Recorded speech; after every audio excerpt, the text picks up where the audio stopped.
오늘 요한복음 8장 1절부터 11절까지 말씀을 같이 보았습니다.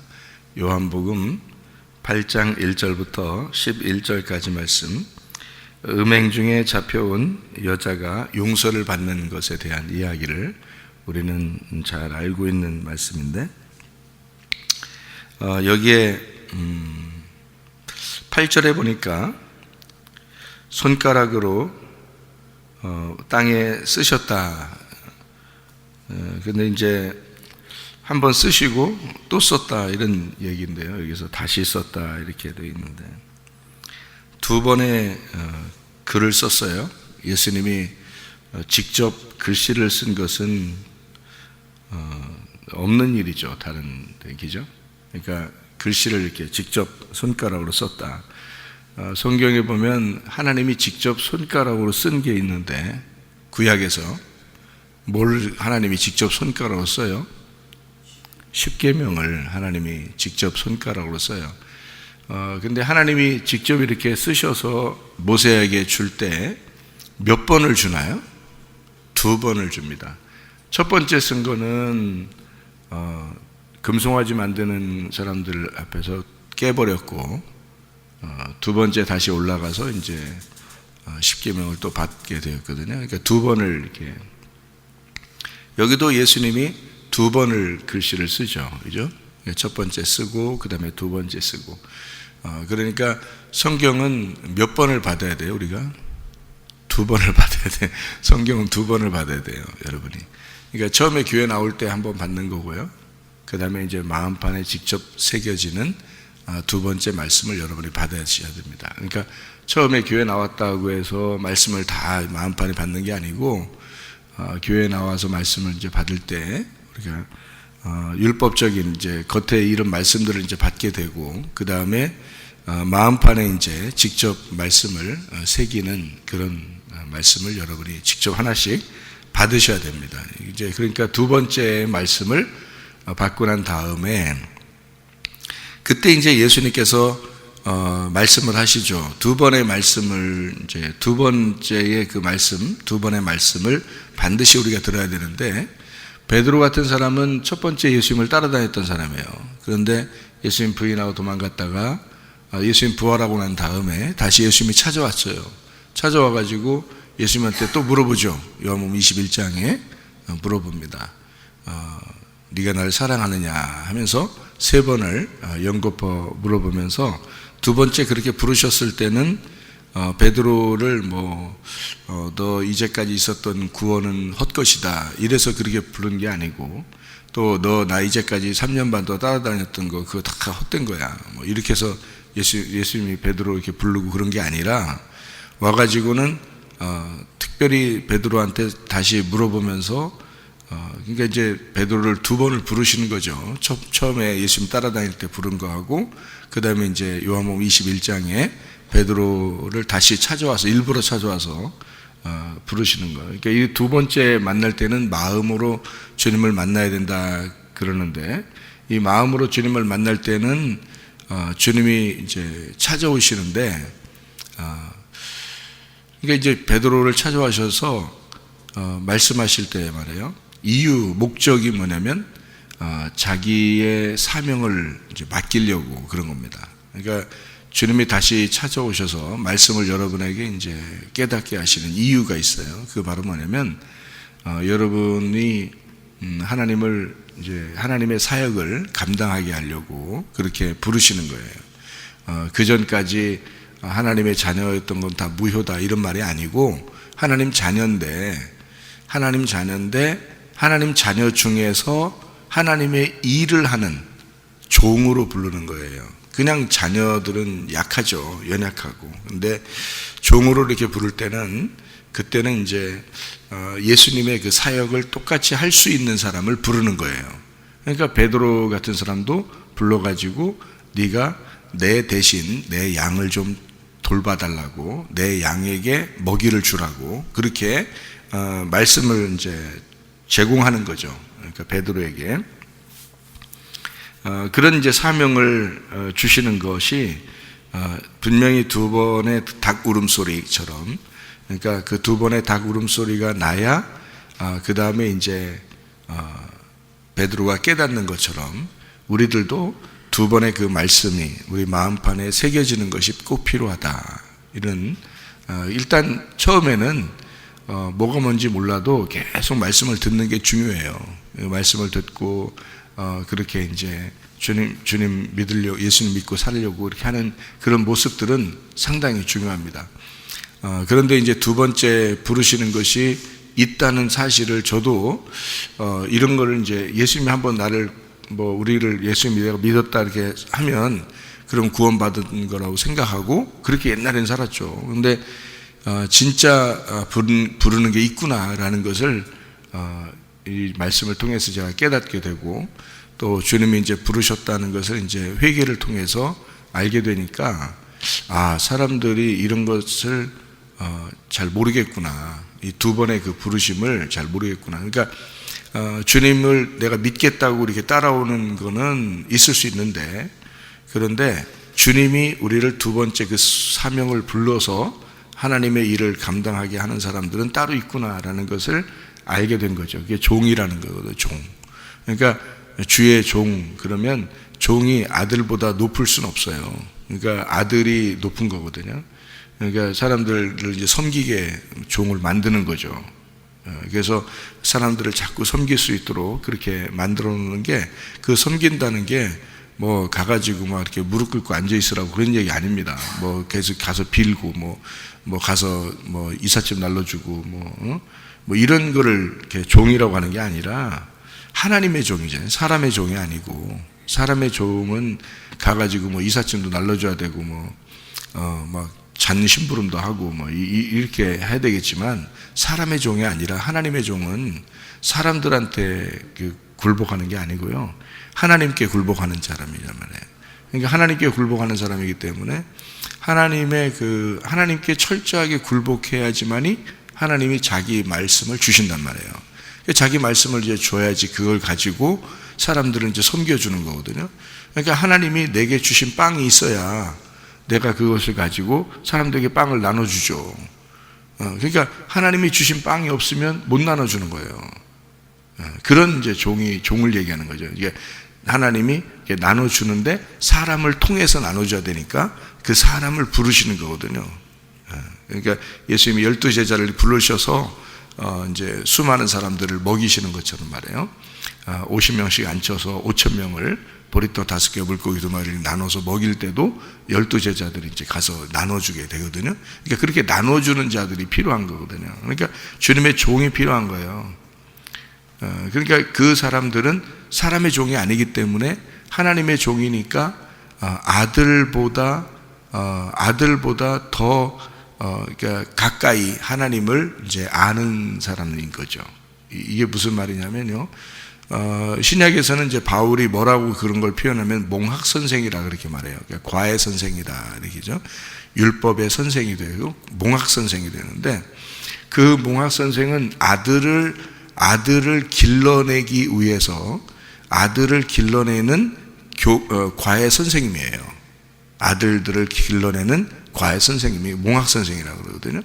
그러니까 주인을 위해서 그 아들들을 키워내는 과외 선생님, 그게 몽학 선생이에요. 그러니까 그 몽학 선생한테 주인이 그 선생님한테 자기 자식을 가르쳐 달라고 맡기는 것은 그 선생님이 회초리도 들고 혼내기도 하고 얘기도 하고 가르쳐 주기도 하고 이렇게 해서 훈육을 하는 거예요. 어린 아이들에게 훈육을 하는 겁니다. 뭐로 훈육하는 거예요? 뭐 하라고 훈육해요? 뭘 가르쳐 주는 거예요? 몽학 선생은 뭘 가르쳐 주는 거예요? 네? 뭐를 가르쳐 줘요? 몽학 선생을 붙여놓은 이유가 뭐예요? 과외 선생을 붙여놓은 이유가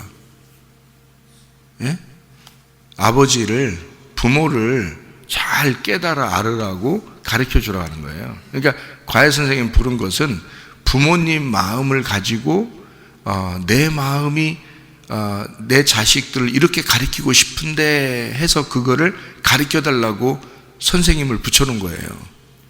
그러니까 학과목도 이렇게 교과 과목도 가르쳐 줘야 되고, 그리고 아버지 마음이 어떤지 네가 아느냐, 아버지 마음을 네가 잘 안다면 공부 열심히 해라 이러면서 또 아버지에게 효도해야 된다. 아버지 마음은 이런 거야 라면서 가르쳐 주죠.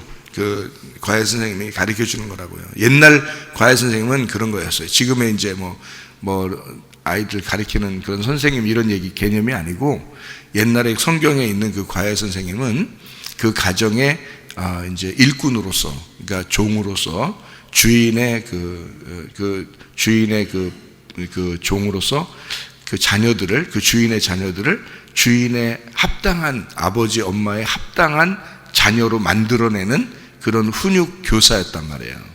그런 걸 이제 몽학 선생이라 율법의 교사다 이렇게 얘기하는 거거든요. 그러니까 종을 그렇게 만드는 거예요. 하나님은 종을 아무나 부르는 게 아니에요. 그래서 자기 자녀를 맡겨야 되니까, 자기 자녀들을 맡겨야 되니까 종을 아무나 부르는데 않다고요. 그러니까 종은 어느 정도 관계냐면 그러니까 아브라함이 종이 있었어요.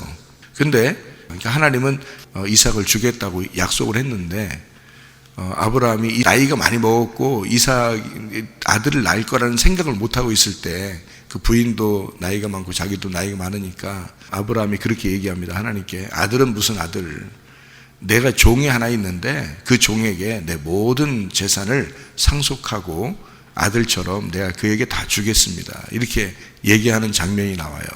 근데 하나님이 뭐라 그러냐면, 아니다, 내가 네 배에서 반드시 네 허리에서 아기가 나올 수 있도록 만들어 주겠다, 이런 얘기가, 그게 이제 이삭이 되는 거거든요. 그런 것처럼 종은 그냥 그 성경의 그 종은요, 그냥 어서 데려온 그런 게 아니에요. 그런 의미의 종이 아니라 자기가 기르고 자기가 키운 그런 종이에요. 그래서 누구보다도 주인의 마음을 잘 아는 거죠. 그래서 아들이 없을 때는 그 종에게 모든 재산을 다 넘겨주고 자기 아들을 삼습니다. 그게 이제 종이거든요. 구약 성경의 그 종의 개념이 그런 거란 말이에요. 그러니까 종은 이제 하나님의 일을 위해서 하나님의 사명을 맡은 자다. 그렇게 맡으려면 그 마음에 하나님을 만나는 것이 있어야 된다. 그 하나님을, 그 주인을 경험하는 게 분명히 있어야 하나님의 종으로서 일을 하게 된다. 이제 그런 얘기가 되는 것입니다. 그래서 두 번을 말씀을 쓰셨다, 예수님이. 그것은 두 번의 율법을 우리에게 주셨다라는 것이고, 한 번은 우리에게 그 문서로, 그러니까 이런 성경책으로 우리에게 말씀을 주신 거고, 또 한 번은 마음으로 말씀을 새겨놓은 것이다, 그런 거예요. 그렇게 되면 이제 하나님의 사역을 하게 된다는 거죠. 하나님의 사역을. 그러니까 그냥 일반적인 아들의 입장에서 이제 하나님의 마음을 정확하게 아는 종이 되는 거죠. 하나님의 사역을 대신하는, 중간에서 역할을 하는 거죠. 예수님이 이 땅에 오실 때 하나님의 아들이 오셨죠. 그런데 그 아들은 하나님의 일을 감당했죠. 그 하나님의 일을 감당하는 것을 종이라 그러는 거예요. 그러니까 아들은 아들인데 하나님의 일을 하는 것을 종이라 그러는 거죠. 그러니까 종으로서 그 일을 순종하셨다, 이렇게 되죠. 예수님이 겸손하게 그 아버지 하나님의 그 종으로서 일을 잘 감당하셨다, 죽기까지 복종하셨다, 이제 그런 얘기가 되는 거거든요. 그러니까 하나님의 종들은요, 사람의 종이 아니기 때문에 사람들에게 굴복하는 게 아니고 하나님에게 굴복하여 하나님의 마음을 아들들에게, 자기 자녀들에게, 하나님의 자녀들에게 잘 전달해 주는 거를 종이라 그러는 거라고요. 그러니까 개념을 잘 아시라고, 여러분이 개념을 잘 모르면 목사가 뭐 하는 사람인지, 말씀을 전하는 게 뭔지, 자기는 뭐 하는 사람인지 모른다고요. 구분이 안 돼. 영적인 구분을 분명히 하실 수 있어야 되는 거예요. 이게 여러분도 주의 종이 돼야 돼. 다 가정에서 여러분이 주의 종이 돼야지. 가정에서 내내 그냥 내내 치킨만 먹고 그냥 그렇게 가정에서 그렇게 놀고 있고 그러면 안 되는 거예요. 가정에서도 자기들이 주의 종이 돼서 하나님의 그 사역을 감당하는 사람들이 돼야죠. 그게 주의 종들이, 하나님 마음도 전혀 모르고 그냥 교회만 왔다 갔다 하면서 또 집에 와서 또 내내 치킨이나 먹고 그렇게 내내 하면서 그렇게 하는 그런 걸 종이라 하는 게 아니란 말이에요. 진짜 요리해 줄 줄 알고, 말씀을 갖다 요리해 줄 줄 알고, 진짜 주의 종으로서 부름을 받아야지. 그러면 종은 종의 마음을 안단 말이에요. 그래서 사역자가 많지 않기 때문에 하나님이 부른 종들은 자기에게 꼭 맞는 사역자들을 같이 골라요, 찾아요. 그래서 그 목사의 마음을 전혀 이해하는 사람들을 찾습니다. 그래야지 서로 같이 동역하죠. 그래서 같이 힘을 합해서 주님의 일을 감당하죠. 합력해서 선을 이룰 거 아닙니까?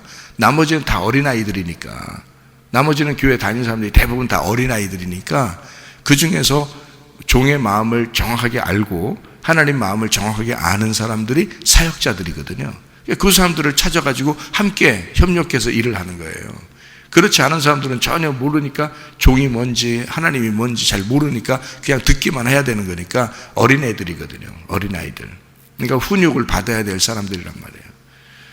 그러니까 그런 사람들은 뭐 동역할 수는 없죠. 그냥 교회 오는 것으로 만족하고 그 사람들에게 말씀을 자꾸 공급하고 밥을 만들어주고 이 하나님의 양식을 이제 주는 거, 이렇게 요리해서 주는 그런 것만 이제 그 사람들은 와서 먹고 마는 거죠. 그러니까 그게 사역자가 아니기 때문에 그런 거예요. 그냥 주님의 자녀라고 그냥 오기 때문에 그런 거고, 하나님은 양식이 꼭 줘야 되니까 자녀들에게 그걸 주는 거죠. 근데 사역자들은 달라요. 종의 마음을 정확하게 깨달아야 되고, 그리고 종과 함께 마음을 같이 해서 주님의 일을 감당하다가 가는 겁니다. 그게 사역자들이거든요. 그러니까 사역자는 많지 않아요, 교회에서도. 그러니까 주의 종의 마음을 아는 사람들은 많지 않단 말이에요. 그래서 하나님의 그 종들은 반드시 두 번의 그 부르심이 있어서 그 사명을 감당하도록 만드신다. 그 마음판에 말씀을 새기도록 그렇게 하신다 하는 거고요. 나머지들은 다 어린아이들이라 그 종의 말을 듣고 하나님께서 사역하시는 그 말을 듣고 살아가게 되어 있는 것이다. 그런데 이제 그렇게 되면 너무 어린아이라 뭔가 뭔지 잘 모르잖아요. 그러니까 성장해야 돼. 말씀을 듣고 자꾸 성장하라고 그래요. 성경에 생기죠? 성장하라고 그래요. 그러니까 어린아이로 머물러서는 안 돼. 그러니까 여러분이 나 시험 들었어, 뭐 나는 뭐 맨탕 어린아이야, 뭐 이런 것은 안 되는 거예요. 그렇게 성경은 가르치지 않아요. 반드시 말씀을 먹었으면 성장해야 된다. 너희들도 점점점 성숙해져 가야지 맨날 어린아이 짓 하면 안 된다. 이렇게 성경은 우리에게 가르치고 있는 거죠. 그러니까 주의 종들이 전달하는 그 말씀들을 잘 듣고 여러분도 자꾸 성장하는 그런 모습들을 가져야 됩니다. 그러니까 두 번의 부르심은 반드시 필요하고 두 번 땅에 쓰셨다. 두 번의 닭 울음소리가 있었다라고 하는 것을 우리가 이해할 수가 있죠. 요한복음 8장 7절의 말씀에 보니까 이렇게 되어 있죠. 그들이 묻기를 맞이 아니하는지라 이에 일어나 이르시되 너희 중에 죄 없는 자가 먼저 돌로 쳐라, 이렇게 되어 있습니다. 죄 없는 자가 먼저 돌로 쳐라. 자, 자기가 죄 없다고 돌로 쳐서 죽인 사람이 하나 있었어요. 성경에 사도행전에. 누굴까요? 사울입니다. 자기는 죄 없고 스데반이 죄 있다 해가지고 사울이 스데반을 돌로 쳐서 죽였어요. 똑같은 장면이에요. 이게 지금 여기 똑같은 장면이거든요. 그러니까 예수님이 거기 옆에 이제 있는 거거든요. 근데 사도 바울이 바울 되기 전에 사울이었을 때 스데반을 돌로 치면서 자기는 죄가 없고 스데반은 죄가 있다 해서 사도 바울이 되기 전에 그 사울이 들고 있던 돌, 이런 돌들을 이 사람들도 들고 있었단 말이에요. 똑같이. 그죠? 이 사람들도 들고 있었어. 근데 예수님이 그럼 죄 없는 놈이 한번 쳐봐 그랬어요. 죄 없는 놈이 쳐봐. 근데 자기들한테 가만히 죄 없는 놈을 쳐봐라고 얘기하는 이 주님은 사실 여기서 어떤 주님이냐면 율법적인 주님이거든요. 그럼 율법적인 이 주님이 딱 얘기를 하니까 이 사람들이 자기들 율법으로 자기를 비추어 볼 때 죄 없는 놈이 있나요? 없죠. 예수님만 죄가 없단 말이에요. 그러니까 그 자리에서 그 돌을 들고 있을 수가 없는 거예요. 내려놔야죠. 그러면 저쪽에서 죄인이 있어서 내가 저쪽으로 던지면은 내가 의인이고 저쪽에 있는 게 죄인인데 이 돌을 여기 밑에다가 내려놓으면 어떻게 돼요? 내려놓으면 그러면 자기가 자기를 치는 거란 말이에요. 그죠? 그러니까 내가 죄가 있습니다 라고 인정하는 꼴이 된다는 말이죠. 그죠? 그러면 자, 저쪽에다 죄인한테 던지는 게 아니라 자기가 자기의 발등을 찍는 거야. 그죠? 내려놓는 거야. 그냥 내려놓아. 자기가 자기의 발등을 찍고 자기가 자기에게 내려놓는 이 돌들은 이제 죄인을 죽이는 돌이에요. 이 돌을 통해서 교회가 세워지는 반석 위에 교회가 세워지는 돌이 되는 거예요. 반석 위에 세워지는 돌이 되는 거란 말이에요. 그러니까 베드로한테 예수님께서도 마태복음 16장에 뭐라 그래요? 내가 내 반석 위에 내 교회를 세울 것이다 라고 예수님이 그러죠. 그러면 누굴 통해 세운다는 거예요? 너는 베드로다 이렇게 얘기하잖아요. 너는 베드로라는 말이 조약돌이라는 얘기거든요. 조약돌. 너는 돌이야. 내가 내 반석 위에 너라는 교회를 세우겠어 이런 얘기거든요. 그러니까 너는 조그만 돌이지만 내가 이 반석 위에 이 돌을 올려놓을 때는 그때는 교회가 되는 거다 이런 말이거든요.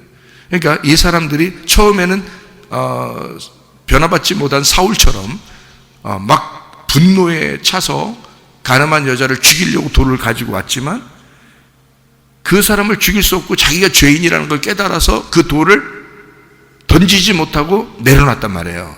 내려놓으니까 이 돌은 내려놓아진 돌, 그러니까 사람을 죽이는 돌이 아니라 자기를 치는 돌, 그죠? 자기가 자기를 치는 돌이 됐단 말이에요. 이 돌들은 반석 위에 세운 교회가 될 수 있다는 얘기죠. 예. 그래서 주님은 그곳에서 자기가 성전임을 자기를 통해서 교회가 세워져야 하는 것을 깨닫게 해주는 장소가 됐단 말이에요. 거기가 바로 감람산에서 성전으로 돌아와서 일어나는 일이라고 얘기해요. 그러니까 성전에서 있는 일이란 말이에요. 성전에서. 자, 그러면 이 성전에서 있는 이 일이 바울이 사도 바울이 되면서 예수님에게 나는 죄인이었습니다. 나는 당신을 위해서 날마다 죽겠습니다. 당신은 나의 주인이 되십니다. 라고 고백하는 반석 위에 세운 집은 그 바울의 고백을 통해서 이루어지는 교회죠.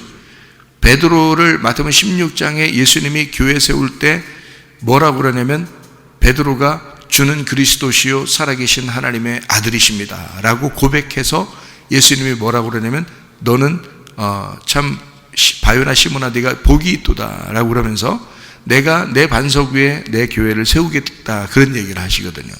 그러니까 뭐를 통해서 세우겠다는 거야? 베드로 네가 고백한 그 고백이 바로 교회가 세워지는 것이야 그런 말이죠. 로마서 10장 9절 10절의 말씀 보니까 너희가 마음으로 믿어 의에 이르고 입으로 시인하여 구원을 받는다 이렇게 되는 거죠.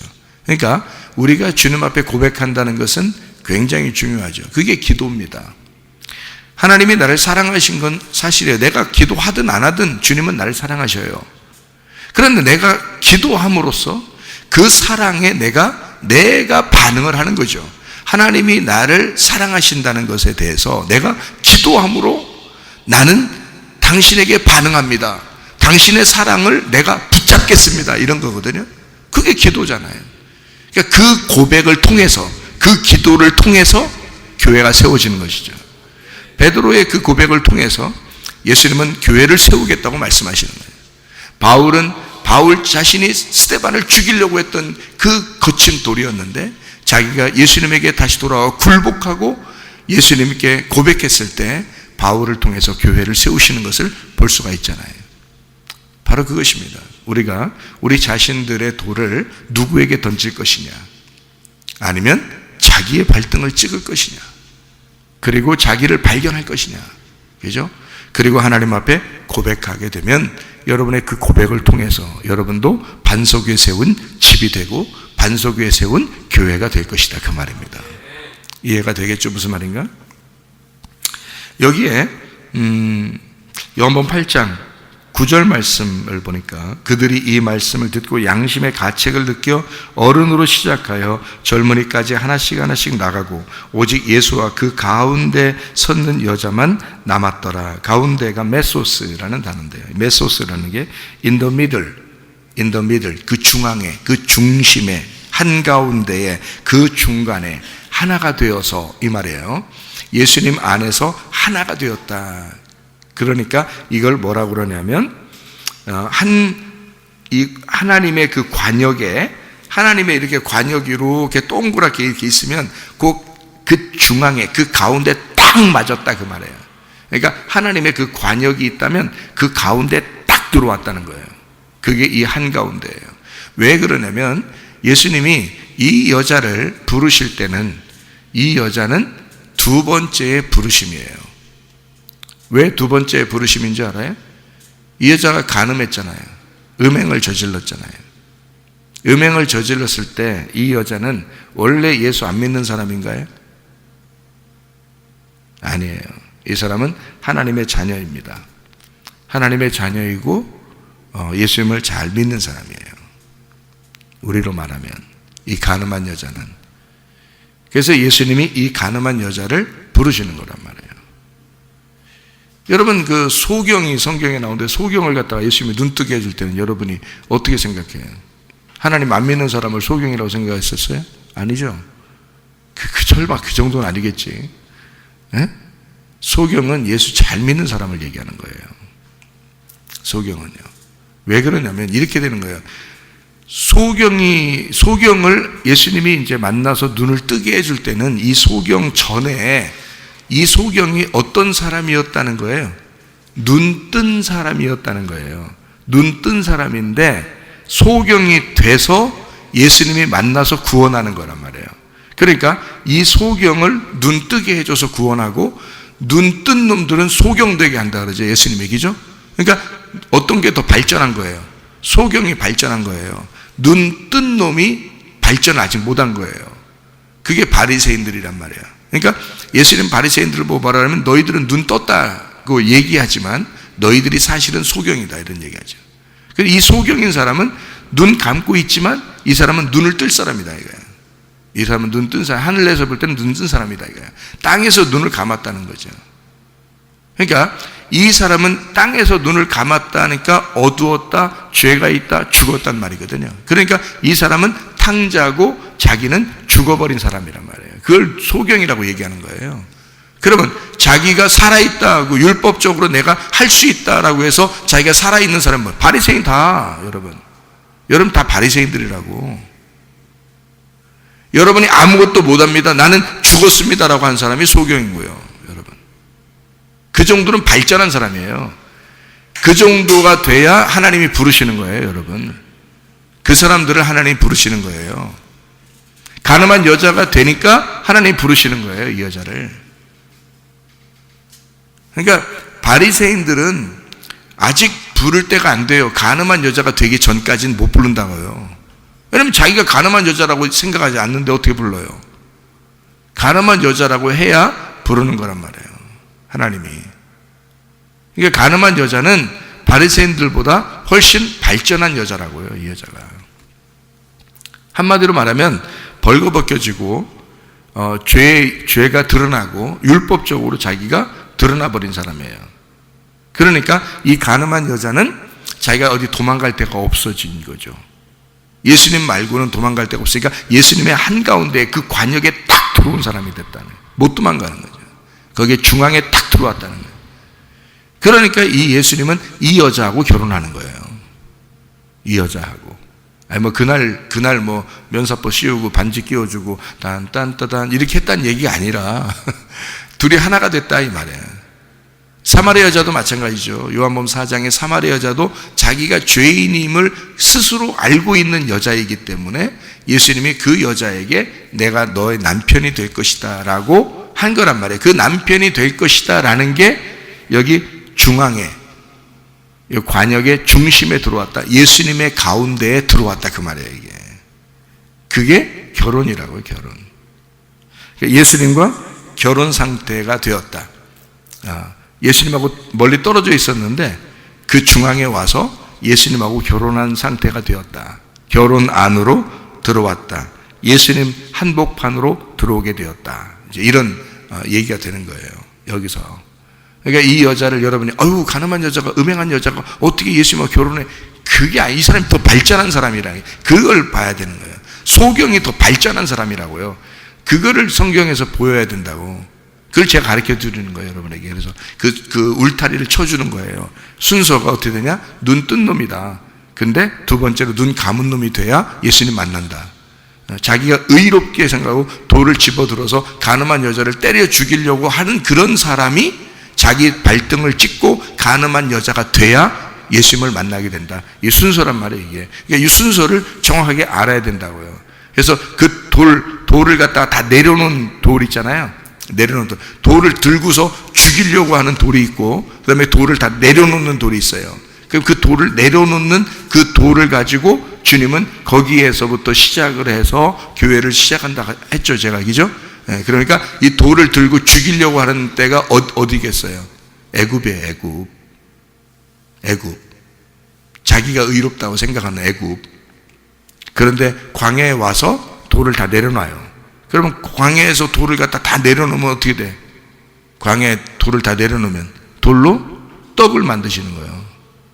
그 돌로 떡을 만드는 게 뭐예요? 율법이야. 율법. 그 율법을 주님이 완성하시는 거예요. 그러면 그 돌을 내려놓는 그 광야의 돌, 그 광야의 돌로 예수님이 죽으시는 거예요. 그 돌로 예수님이 대신 죽으시니까 여자를 건져주는 거죠. 여자를 자기 안에 들어오면 예수님이 그 여자를 감싸 안고 이 여자를 갖다가 자기 중심으로 집어넣어버리고 예수님이 돌을 맞아서 죽어버리는 거란 말이에요. 그러면 이 여자가 살게 되겠죠. 이 여자는 누구 때문에 사는 거예요? 자기 때문에 예수가 대신 죽고 자기가 살아났잖아. 그러니까 이 여자는 예수의 이름으로 살아갈 수밖에 없다고요. 그게 부활의 영광을 받은 사람이라고. 그러니까 예수님이 자기가 돌을 맞아서 심판의 돌을 예수님이 대신 맞고 간음한 여자의 남편이 되어 그가 부활의 예수님으로 다시 다가올 때 이 여자는 남편 대신 부활의 예수님을 만나서 살아가게 되는, 그러니까 그 부활의 예수님 보여요, 안 보여요? 안 보이는 거라니까. 지금 안 보이잖아요, 예수님이. 안 보이는데 어디에 살고 계셔요? 이 간음한 여자의 가슴 속에서 같이 살고 있다고. 그 여자는, 간음한 여자는 예수님을 품고 살아가고 있다고. 무슨 말인지 알겠어요? 여러분, 예수님이 나를 먼저 품었어요? 내가 예수님을 먼저 품었어요? 예수님이 나를 먼저 품으셨어. 그리고서 자기가 죽으셨다고. 나의 껍질이 되어 죽으셨단 말이에요. 그게 말씀이 육신이 되어 오신 예수님이고 육신이 죽었다는 얘기란 말이에요. 무슨 말인지 알겠어요? 그래서 예수님이 요한복음 15장에 뭐라고 그러냐면 너희가 내 안에 들어와. 그죠? 너희가 내 안에 들어와. 또 내 말이 이제 너희 안에 들어가면 너희가 원하는 대로 구하면 다 이루어질 것이다. 하나가 됐으니까 네가 나고 내가 너가 될 것이다. 우리가 될 거야. 그러니까 간음한 여자는 예수님이 그 여자를 품고 돌에 맞아 죽는 거죠. 십자가에서 죽으시고, 그리고 이제 예수님의 육체는 사라져 버렸단 말이에요.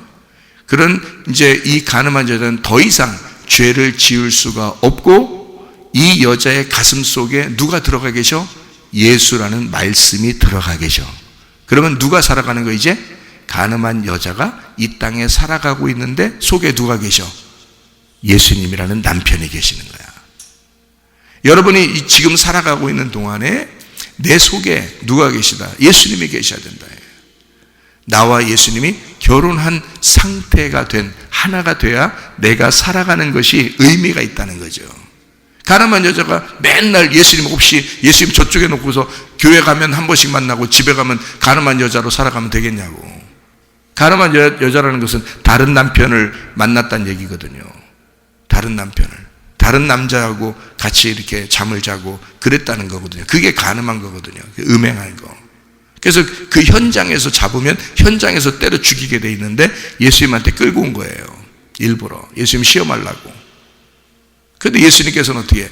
이 모습이 바로 너희들의 모습이야 라고, 너희들 때문에 내가, 너희들 가늠한 사람들이란 너희들 때문에 내가 너희들이 하나님만 믿는다고 하면서 다른 걸 자꾸 섬기고 바알 숭배하고 바리새인처럼 외식적이고 이렇게 살아갔기 때문에 하나님이 직접 오신 거란 말이에요.